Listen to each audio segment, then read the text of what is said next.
also very happy that I think for the first time that such is happening outside Europe or America, so it's really great to be here. In February, when I gave a talk in the US at SPSP, after the talk I met with Simini, who actually informed me about this conference.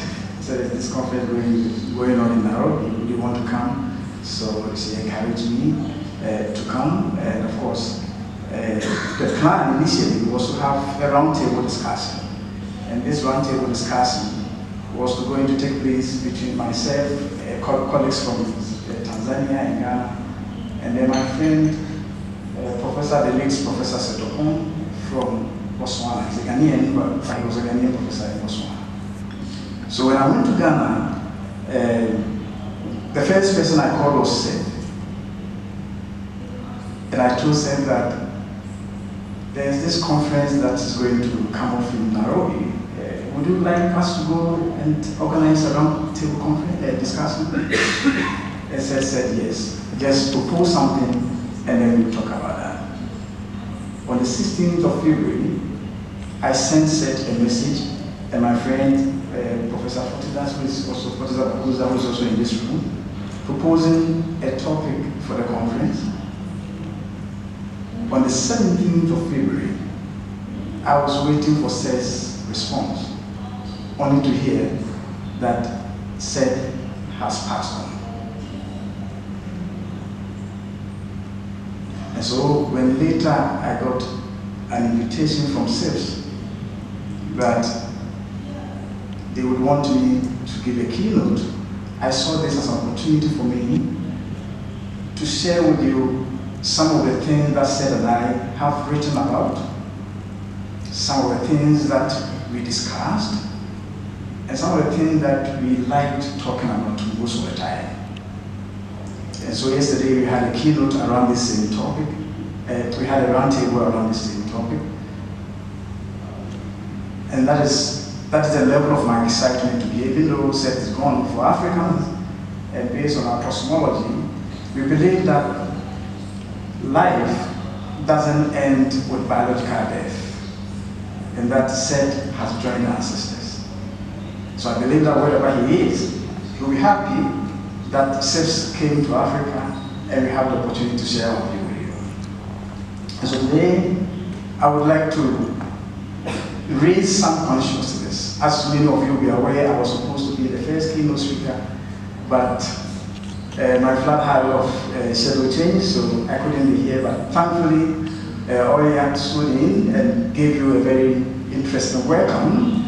And so my idea here is that as a farewell message, as we go to our various places, we can continue to think about this, we can continue to generate discussions around this, and then see the way we can improve the science that we want. So this keynote, which is titled Decolonizing Psychological Science and Practice in Africa, Barriers and Bridges, is in honor of my good friend, the late indigenous African scholar, Professor Seth. And when you don't worry about my name, the name of my school, I mean it's a paragraph. So quickly, I will be looking at psychology in Africa, there's African psychology, the state of affairs briefly. I will look at the barriers to decolonizing efforts in Africa, and then share with you some contemporary theoretical and empirical contributions of African psychology to global psychology. And then I will zoom in on the bridge building effort, which is the theme of this conference. A very, very apt theme that is, from my perspective, and how and why do we need to be approaches. And then I will look at towards how to achieve a global psychological science, some of the pointers, and then some concluding thoughts. And to begin our discussion, I want to share my personal experience with you. But before that, I would want to think about this question. How would you feel if other people's realities and identities were presented to you as your own when they do not fit your everyday experiences? That is my personal experience.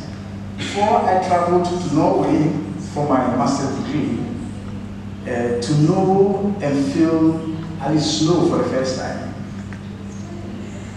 I was made to sing, I would say I was forced to sing about slow almost every morning in Ghana during my elementary school before we marched to classes. We were told, and we are still told in Ghana constantly, that if you are going to the church to serve God and you met the white man, not the white woman, go back to sleep because you already met God. We started developing white creativity at that early stage. Today, my kids continue to sing about slow, even though they are yet to see one. And so, why do we need to decolonize the science? Because the colonial legacy, the period of colonization, which was political, cultural, and economic relations, may have ended. It has its historical period. But the remnants, the lingering effects of colonization still persist in Africa. As I've argued elsewhere, decolonization then denaturalizes and disrupts white normativity and Euro-American ways of knowing and being. At the same time, it validates indigenous knowledge systems and helps expand the frontiers of knowledge. The study and the practice of psychological science in Africa is heavily colonized. It's a sheer mimicry of Western psychology. The image you see there is the University of Ghana. The University of Ghana is the oldest university in Ghana. It was built in 1948 by the British colonists. It was one of the universities that was built to take care of higher education. The other one is in Ibadan, in Nigeria. The University of Ghana, when it was built in 1948, it was affiliated to the London School, London College in London, and so the curriculum and everything was developed in London and was imported to the University of Ghana. So between 1948 and around 1960-1961, the University of Ghana was still affiliated to London School, London College of Education. And so the dominance of Euro-American psychology in Africa is mostly due to colonization. As I've indicated, most of the curricula were developed outside and they were imported to Africa. But unfortunately, the situation still persists. When the colonizers left, African scholars are still maintaining the exploitative tendencies, and we still practice knowledge systems that in so significant ways are alien to us. Africa continues to be a net importer of psychological knowledge. Unfortunately, these imported theories are often loaded with assumptions that are highly embedded in individualistic culture and approach, which tend to focus too much on the individual level of explanation and how psychological problems are resolved. In Africa, those of you who are very familiar with the African context, communal living is an ontological fact in Africa. And so you cannot pretend to be doing psychology that primes itself within this kind of atomistic universe thinking.